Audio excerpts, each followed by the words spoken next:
We could probably do a chiptune remix of it with no vocals and slightly change the melody up a little bit so that you kind of think it's that, but you don't really know what it is. I tried using the Man of La Mancha last week, but Nick put a nix on that one. Are we good? Nick nixed it? Okay. Yeah, Nick nixed it. Just tracing down little EQs. Nothing worse than when Little Nick bass nixes boost. something. Everything was a little tinny. I think Off. it worked out. Oh, Okay. Office podcast recording, attempt 1. 1, 2, 3. Hey, welcome to What You Drinking Out at the Office. This is our first official show. Hey, Definitely first. Josh, why don't you close up, because we will. If we don't close that door, we're going to hear a little laughter and cackling from the back room because we have a little thing called a passion party going on with some ladies back there.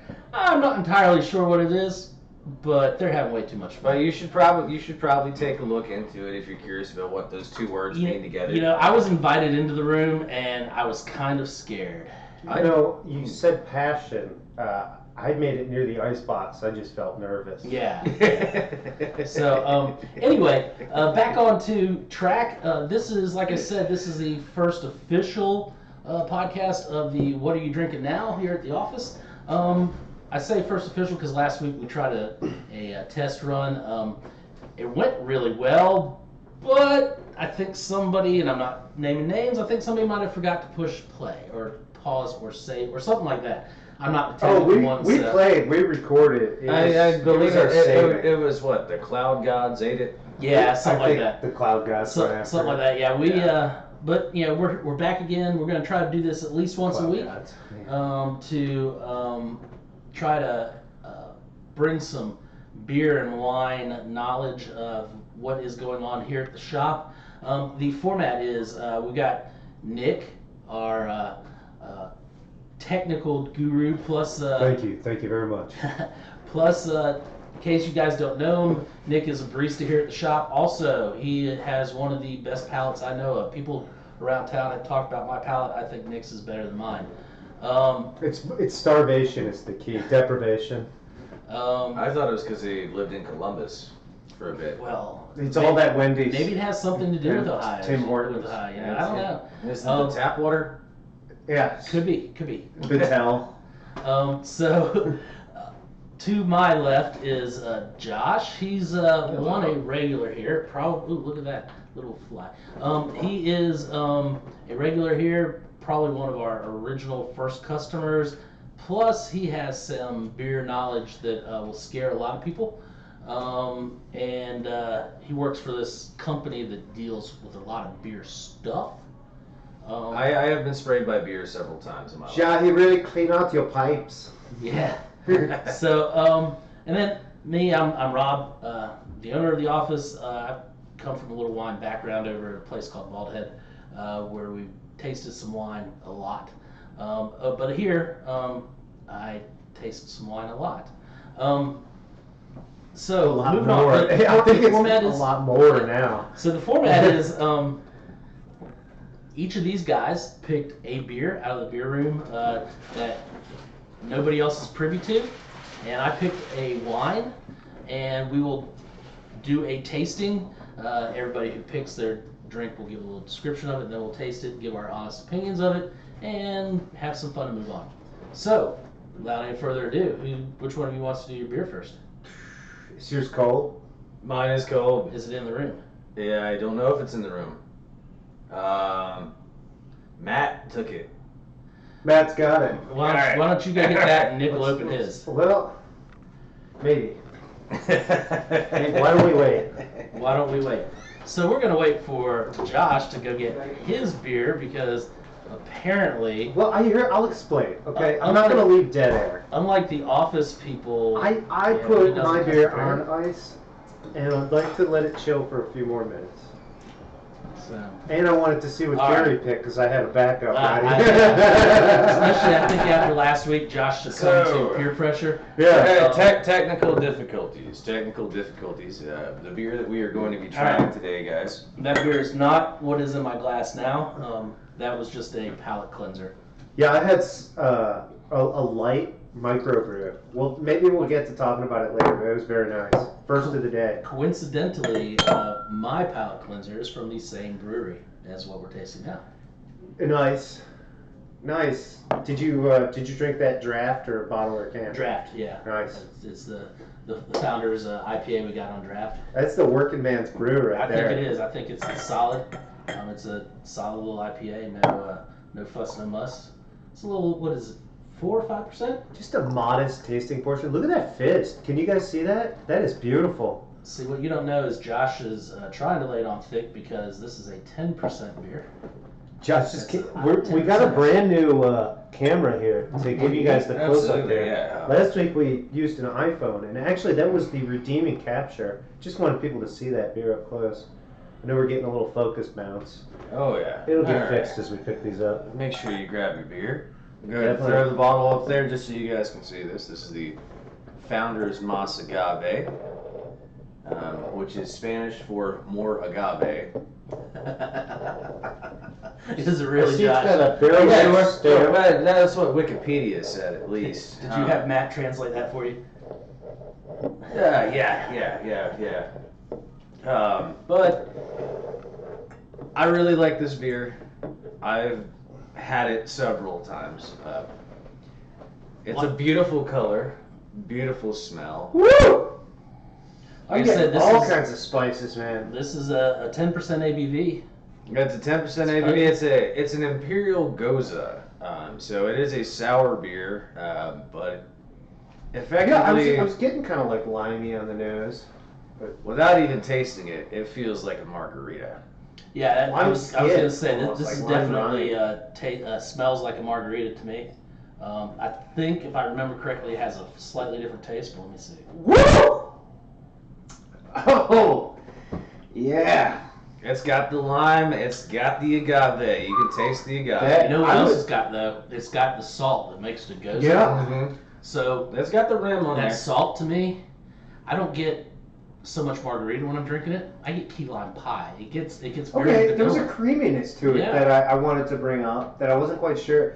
Really made me think of I can see the key lime. after you have about 4 or 5 shots of some nice reserve tequila, you start getting the frothy like Cujo look. Running into that creamy foam. Yeah. But this is actually one of our most popular beers right now. It has a syrupy quality to it. That it's There, quite there enjoyable. is only one terrifying thing about it, and the fact is that it does not taste boozy, even though it is 10%. I'll agree with you on that. And Yeah, it's the lime terrifying in is the best salty. way possible. So, this is definitely good for a day off. Yeah, I wouldn't recommend going out and getting a 6-pack of this and drinking it all in one day. I'm also or at very- least all in one sitting. Not in one sitting. I'm also very glad I had another beer before I had this, just a nice light beer, because like if this was my first beer, I might be so rough. I think there was something wrong today. But it's just in the boldness is really what I mean. The lime, the booze, the salt, it hits you all at once. But as you mellow back, maybe a finisher, fireside with your friends at the beach, pull out some of these to cap the night off. You probably won't wake up with like the ridiculous hangover of tequila. But you might still have to chew your arm off. Now, You may not sleep through your alarm, but you will probably hit the snooze button. am I wrong in saying that this is aged in tequila barrels? It's barrel aged. I saw on the label. I And wonder. I would not be surprised if it was aged in tequila barrels. I mean, it's definitely picking up. And I'll tell you, there's a few beers that I can separate flavors out on. This is one I can get. I definitely can get a tequila flavor. I definitely can get a lime flavor. Definitely get a salt flavor. And then because of that, I'm getting a creaminess. And that's where I'm getting the key lime pie, really. This gets a solid 12 out of 13. I saw a Buffett cover band called Key Lime Pie once. This tasted like the entire event. I'm not sure how to follow that, but I was okay. serving wine at the time, and well, it was one of those where the crowd encouraged you to have a little while you serve a little. Well, it was difficult to count come to the end of the night. Yep, I can do that with too many of these. Long story short, if you like beer and you haven't had this one, you need to try it. It's giving me the squints. That sour, salty in there. Yeah, It goes. but It's so it's- drinkable. Well, But and, it's not too sour, and it doesn't give you indigestion. and you have to make sure you get it soon because it is a seasonal. So I'm not sure how many more cases I'll be able to get into this. Founders is notorious for getting cult followings on these little seasonals. It's seasonal, and if you don't drink it, I will. I think I would put it. I don't. Is it at the quality of their breakfast? That breakfast style. Like KBS. You know, to me, I like KBS, but I think KBS right now is at the point where its name is driving it more than anything else. I Yeah. don't think its flavor is. I think this one is more of a solid. This hits its mark. This is more the than sleeper. KBS. Huh? This is a much more interesting beer. No, I don't pay attention much. Are restaurants? Is this a rave out there, or is it just so seasonal? It's craft shops and. Yeah, this I do not believe is you're going to find in your grocery stores. Did not see it there the other day. Restaurants are not generally picking up seasonal stuff unless it's on draft for like a one and done type thing. And they're really popular on drafts. Believe it or not, you might find it in a chain type restaurant like a burger joint, as opposed to a higher end place. That Yeah. just because those chain places will have 20 or 30 drafts versus 2 or 3. Nothing like chicken wings and 10% beer. There you go. Yeah. So I was Not thinking gonna more like say a it. burrito bowl, but Can't actually say what chicken wing place I've seen it Well, in, but you there know, is a place with chicken wings. I That think will serve that this. will bring us up to Nick. all right. This is good news. I think I'm going to jump off the sour note, and we're going to touch on. Man, this is a tough decision here. This is the things we do to ourselves. All right, you know what? We're gonna stay in state. We're gonna come back down. State Thanks, state. thanks Michigan for Oh, okay. understanding the tequila lifestyle. We're gonna bring you something from Charlotte. Oh, just came back in today. Yeah, that's right. Just back in stock. I was a big fan of this the first time through. The Big O, baby. I'm following it up with another IPA. I love my IPAs. I I'm haven't gonna be had honest. this one yet. I You feel haven't kinda- had this? I Yes. really haven't. Oh, wow. Wow. Yes, Cool. I had. See, I had a choice. I wanted to get some stuff going. I feel like the lime flavor of the margarita really cut my decision on this. So this is a blood orange, I'm going to clear my palate again. India Pale Ale, Sugar Creek Brewing Company. I love this label. I made fun of some labels last week. In our unseen test copy. We're gonna drink all the citrus stuff. When This we is get one of those sponsored by press-on Fox. labels, but I just think they did a really Wait till you neat, see my wine. fun job. Let's talk beer facts, and then I'll get some glasses poured for everyone. 7%, 60 IBU, and any other news we need So to know. 7% puts it in the DIPA category? It's We're a looking- single IPA. I it's think DIPA is 7.4 and above. Yeah, no, wait, I Solid. think 7.5 is really the cap off for like your standard IPA. Okay. But there are DIPAs that are weaker than 7% too. Really, when you're dealing with the double IPA, it's more about the amount of malt and hops. Yeah. So if you really go overboard on the hops, you can have a double IPA that's Yeah. not strong. So it's a full pint can. That's definitely one of the things I enjoyed about this beer. And I'll be up front. We got it $3.25 for a 16 ounce. Not too bad. That's killer pricing. 7%. And it's a good beer. Yeah, you can't go wrong with that price. The Mas Agave, I think we're running what, $4.50. I got it like right between you guys. It's pretty hilarious. So we got the Mas Agave at what, $4.50? Is that what it is there, Nick? Do you Messing remember? up the focus. Yeah, Mas Agave is $4.50. I don't have a problem with that price personally. If you haven't had it, you need to try it. I've seen it down in the port, Southport, couple quarters more expensive. It's gonna be over the $4 mark. Yeah. Now this one right here, I'm really excited to try this. I haven't had it before. It's rare I find a beer I haven't had, as my gut will tell you. I must have done some. I haven't even said a word since I read that label. Like, you guys just been going off. So I'm getting citrus on the nose. I got some like cardamom or something right next to the orange rind. I'm Maybe that's getting- just the I'm quality getting of a little I blood get a little orange. bit of honey, like that little bit of sweet smell coming off a little bit. No, I remember what Josh told me. This does have real fruit juice in there, and so this is probably why Josh hasn't drank this one. This is one of those beers that has real orange or grapefruit in it, and if you're on like a medication that's gonna mess that up or something, man, think about your ingredients because this genuinely is juicy. It is. It tastes delicious. First taste is definitely orange juice. Yeah, it's juicy, but not unpleasant. Orange juice. It's got the hops too. But it doesn't have that acidic bite that you're going to get in drinking orange No, juice. I didn't get any bounce back.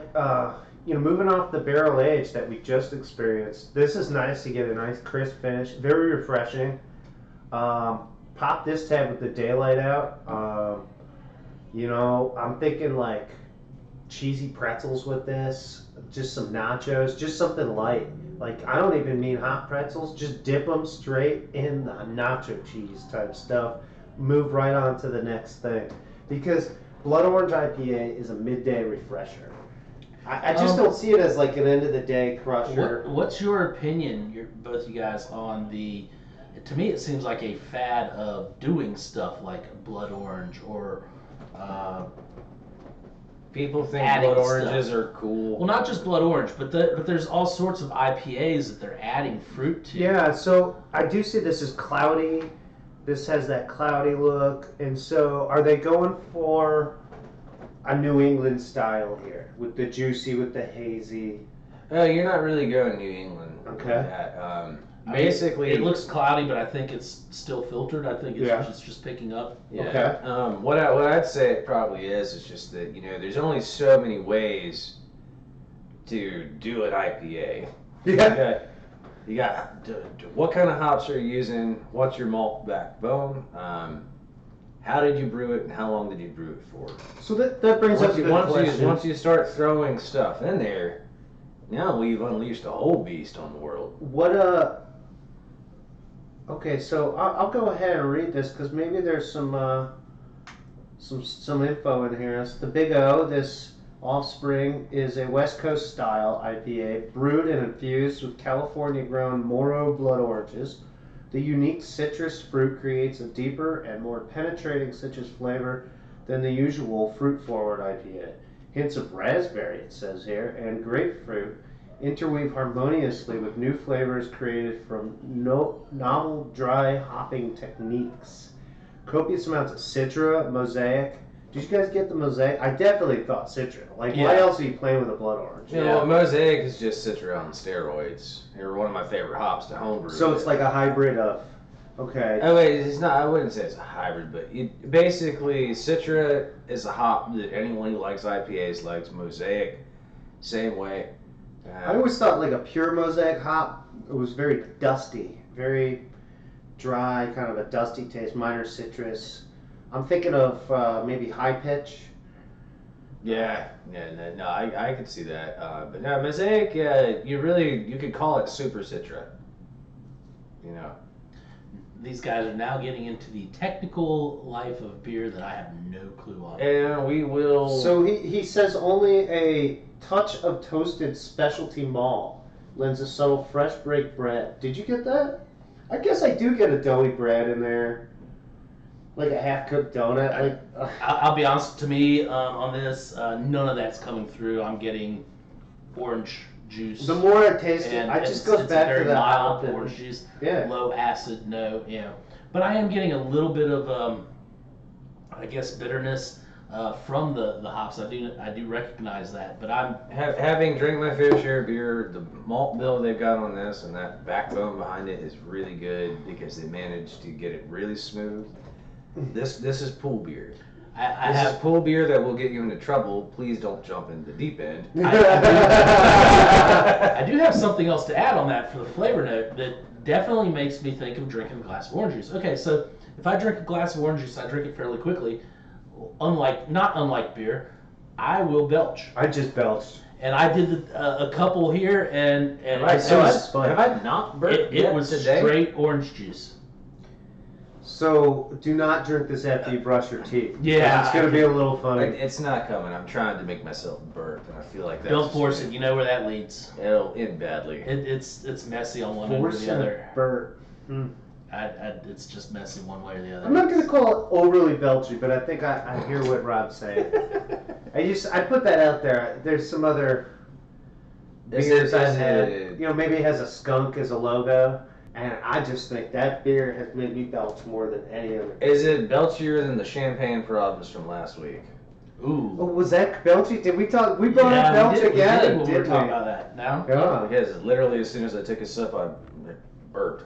So these are maybe champagne problems. Is don't drink this in front of the ladies because you'd be belching. All right, guys. All It right. looks like we're hitting wine time. I think so. So Rob, I'm not going to wait on. Well, I don't have to wait on Nick because he just showed what happens when we wait on him. But by the way, everybody, 2 very good beers. Please come down here, check these beers out at the office. Rob would love to hang out with you.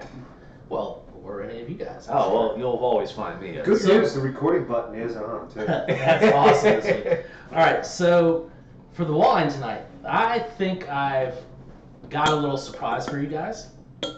So this actually is on our wine tasting 2 nights on Wednesday night.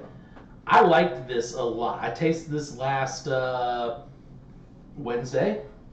I told the rep if he can get it into me by Friday, it'd be on our wine tasting next week because I did like this wine. When we taste it, I'll tell you why I liked it, but I'll wait till then. All right, so this is the Demoiselle de Gascon. It's an IGP from the Côte de Gascon. It's a Colombard Uni Blanc blend, 60% Colombard, 40% Uni Blanc. Okay, so Blowing my mind here. I've had neither of these grapes. So I what don't think you're I've saying ever is had a it's- Gascon You're region. saying it's a red wine. And no. you gotta love my All Chicago. right, here's the other thing too. My first wine teacher, we were talking about different things for Is it a wine French bottles. wine with a It is- screw top? It is a French wine. So we were talking about different things for we're way back when we were talking about the fake corks and the all that stuff. And he said it's not going to be accepted in the wine industry until the French do it. So, the French have now put Stelvins on their wine. Now, this is an IGP. This is the middle tier. It's not their Vindipie or their, not, excuse me, it is the Vindipie. Okay. It's not their Vinditable. Vinditable is the low end. Vindipie is towards the middle. IGP is the European version of Vindipie. And then you have AOC. You'll see the IGP or Vindipie stuff with Stelvins. Maybe not some AOC stuff. So, but you're not going to see it on an 86 Shepton at the pop. Probably, no, definitely not an 86. I mean, they hadn't thought about Stelvins back then. All right, so I think they corked that with stinky cheese. yeah. So I'm not going to pour you guys a full glass because, yeah, like I said, this is for our tasting on Wednesday. Oh, yeah. I think what he means is last week we demolished a $22 bottle of We wine. kind of got into it. It was one of the better ones I've tasted. I think we have some archive footage we'll get out. Yeah, but that red from last week, Intrinsic, I think, was Intrinsic the title. was the name of it. It was very good. Yeah. Again, Demoiselle de Gascon. Oh, Rob, that's great. I can tell you from the nose I'm gonna like this. All right, so here's why I like this. Just from the nose, look at this thing. I don't even have to Yeah. drink it. I mean, what are you getting on that? Well, there's like gardenias. Okay, I told you his palate was freaking nuts. Yeah. So not just floral, like all the time people say floral. I'm thinking of specific flowers here. And gardenia's on the list. Yeah, the gardenia does come. Like the one you had on your thing at prom. on your corsage. Yeah. Would you only get a carnation? I'm sorry. So, What else though? all right, I'm definitely getting There's some fruit, but it's hidden. Yeah, but I'm getting your your lemongrass. Yeah. There you go. It's stony. So It's there's got that there's- mineral. Yeah, there's minerality to it, but give it to me.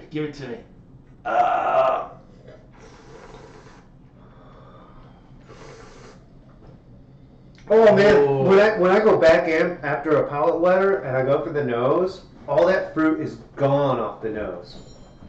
This is why this is what brought me to this. That doesn't Okay, taste anything so- like it smells. So Do you here's guys get a little effervescence? No. Like something just. well, here's what hit you. So white wines from north of the equator, they're more mineral, not grapefruit. South of the equator is where you go for grapefruit, like New Zealand Sauvignon Blanc. Mm. This is a French wine. And it tastes like grapefruits and rocks. This is a French wine that can drink like a New Zealand Sauvignon Oh Blanc. yeah, because Well, like, if why you, go if to you New didn't- Zealand for kiwis if you can get them in If you Gascony? didn't tell me this was from France, I would have never picked this as a French wine. The one of the good things. I went to New Zealand, all I got was grapefruits. I went back to Gascony and I got kiwi. So one of the good things about IGP or, Oh my or God, Vindaloo this Pie is wine grapefruit. is Grapefruit. there's less restrictions on making the wine in France with IGP or Vindaloo Pie, and so they can get a little more creative in what they're doing with their blending and so forth. You know, AOC has such strict controls on what you can and can't put in the bottle. I want to try to break down what Rob's saying a little bit. It'll take me another freaking podcast episode. Josh, do you think you can help break down what Rob's actually talking about with these? It would take us several hours to All right, explain the so- wine labeling laws of different So countries. here's the thing. I'll break down for you. So your European countries, they have strict wine laws. Absolutely. You have to adhere to certain laws, or you go to jail. Yeah. Period. It's felony Has status. It's To sell It's not wine cushy. that's outside of It's control. not cushy white collar prison either. AOC is the top tier of your French wines. Area original de control. Appellation. Appellation original de control. Appellation de So the origine contrôlée. And then your IGP. It's Your like the name of what it is, where it comes from, yeah, and the IGP is according to government. what's the first word for IGP? I know it's Is it international? no, it's not. No, Ingenio. Indication. In India, because Indi- I always You I love French accent Italian on wines. it. Indicacion. It's Indicacion, yeah, that's probably what it is. It sounds French enough. It's like something. Anyway, it's the mid-level. The Vindaloo Pie, your mid-level wines, they have the most ability to blend different things, not necessarily stuff that is native to the area that they're growing them in, but they can bring them in and grow them, blend them, so forth. And then you have your table wine, which is just Bartles and James. So That's what you this drink is instead of water indicative over there. of Don't the drink the water. blending style in Gascony. Not necessarily. This is indicative of the blending style and Gascony of that winery. Yeah. That's the good thing about an IGP. You can blend different things. It's more freedom. When you're adhering to the AOC, you've got your three-piece suit on. It's You still, cross the street. Let me and say this the wine though. bottles go up $20 You in price taste- because you now you're taste on it- the chateau. That's right. Like I said, it would take. We would have to devote an entire series to explaining these laws. Sure. One thing I definitely am not getting is any kind of sugary carryover. This This is is true bone French dry. wine. It's I'll bone, it is stress bone that. dry. I love this with all of my heart. I could do fish with this all day Oh, long. yeah. Oh, Yes, white fish, Oh. red snapper. Oh, bring it on. I Golden would- tile fish. Yeah. I'm telling you right now, on Papillon, if you did like a nice tender Pompano. white Is that fish pour on Pompano Papillon, in? Let's do it. in a parchment bag with some like garlic cloves and some onions. All right. Now I'm hungry and I want to stop. You get the grill. I'll get the fish. You cook it up. We gotta cook out this weekend. Oh yeah, but this wine is ridiculously good. I'll take care of seating and the secondary fire. I had But you can't just give me a good wine without one other detail. What am I giving you for this wine? $11 a bottle. No way. I think Mom's gonna be happy with this. $11 a bottle. That's This is like the cook's inspiration. This is when like I said, I first tasted that, and here's what happened to me. I did this. Oh my God! That's like the face I made for Masagata. See earlier in this episode. And I was like, True.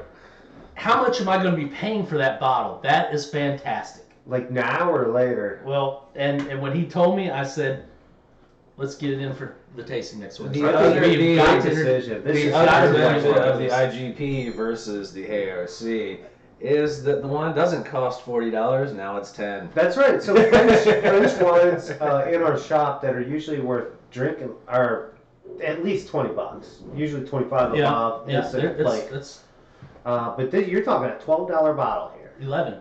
Oh, you said $10.99. And straight 11. No 99. I just went straight 11. No 99ers on this, folks. We're not tricking you. This is an $11 bottle of wine.